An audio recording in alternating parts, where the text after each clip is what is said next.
The end of the 80s and the first few years of the 1990s were a real heyday for shoot-'em-ups. Games with enormous bosses and complicated power-up systems were all over the arcades at the time. And the Famicom didn't really have the power to keep up. It could have a good port of Xevious, but Xevious was almost 10 years old.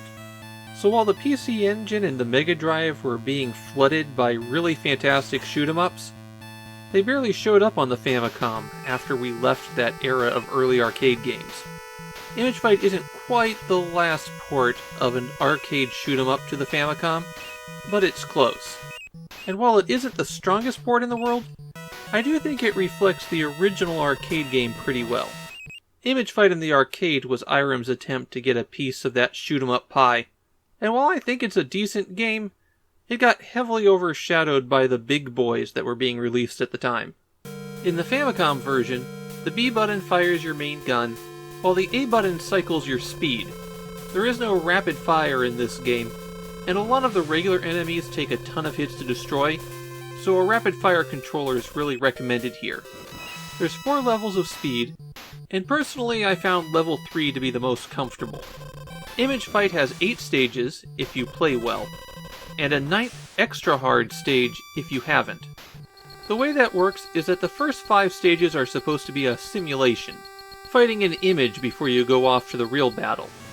You have to shoot down at least 90% of what you encounter, otherwise you're required to pass a special additional stage before you continue on. Now as for myself, while I was recording for this video, I got to stage 3, and then got stymied by the boss. It's this guy who shoots out solid beams that suddenly turn at right angles. Apparently this thing is pretty well known for being virtually impossible to beat unless you figure out the trick. And I couldn't. So I got lots of footage of the second half of the 3rd stage, and then I used the cheat code to skip ahead a few levels. That cheat code is holding down A and B on both player 1 and 2, and then hitting start. So if you happen to see a lot of footage here that looks the same, that's why. Naturally, Image Fight has a lot of power-ups for you. In fact, there's 10 of them. They appear in these green capsules, and you have to shoot them open in order to collect what's inside. The most common power-up are these little modules, and they cycle between red and blue every few seconds. Collecting them adds an extra pod to your ship that will fire when you do. Blue modules only fire straight ahead, while red modules will fire in the direction opposite of your movement. You can have 3 of these pods, and once you have all 3, collecting another one turns all of your pods that same color. Besides increasing your shots, they have one more feature. If you press A and B simultaneously, launches your side pods forward to attack. Personally, I didn't find this to be especially useful. While it's strong, it's a bit limited, and I feel like I got more damage out of just continuing to fire. I found the red pods in particular to be absolutely vital in the game. There are a lot of enemies placed in spots that you can't shoot directly, and the rate of fire tends to be pretty high. The red pods let you have an opportunity to hit them. The rest of the power-ups attach to the front of your ship and give it a new gun. If you take a bullet, then that part breaks off and you're back to just the regular little shots. Once you've gained a new gun, you can't change it. You're stuck with it until it's shot off, or you die due to a collision.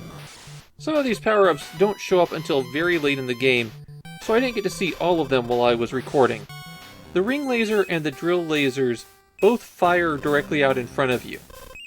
V-shot and side shot give you 2 attacks that shoot out at a different angle. They're good for increasing your firepower, but they do make you vulnerable to attacks from the front.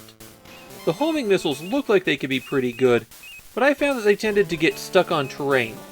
Similarly, the search lasers will turn at a right angle to hit enemies that they pass. It's pretty good for catching those hard-to-reach enemies, and it covers you in front. The reflective shot fires balls that bounce around off terrain. It works decently due to the sheer quantity that you can fire. The absolutely worst power-up is the barrier. You have to hold down the B button to charge up a force shield that will absorb shots. And that's it. That's all it does. You can't fire back, even with your pods. And the force field doesn't even cover you particularly well. I have one major complaint about the Famicom port of Image Fight. And that's how the terrain collision works. Terrain seems to have a much larger area to collide with your ship than in what appears on the screen. And there's a lot of portions of the game where you're in very tight quarters. You can get used to it, but I'd prefer to not just explode when I have to take a corner a little bit tight. The other thing that I'll note is that there's spots in the game that once you're powered down, you're going to have a really tough time getting through. Like here, the first power-up on this stage, and you can't get it unless you're already powered up. At least Image Fight has unlimited continues. I found the difficulty curve to be a bit uneven, but it is possible to power through. For the most part. In Japan, Image Fight is extremely well regarded. At least the arcade version is.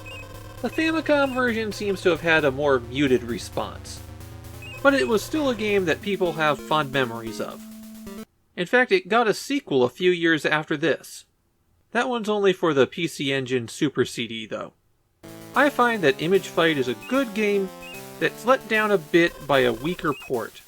But the port isn't that weak. In fact, I'd say it's pretty good by the standards of the Famicom. It plays pretty fast with a minimum of flicker, and it can be pretty hectic, even if it never throws that many enemies at you at once. But the PC Engine port was released around the same time, and it plays better. And so Image Fight becomes a sign of how the Famicom is aging. Gracefully, but it is aging.